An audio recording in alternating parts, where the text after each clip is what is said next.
कर्पूरगौरं करुणावतारं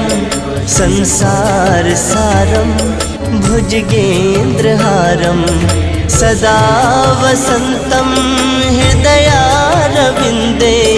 भवं भवानी सहितं नमामि भवं भवानी सहितं नमामि कर्पूरगौरं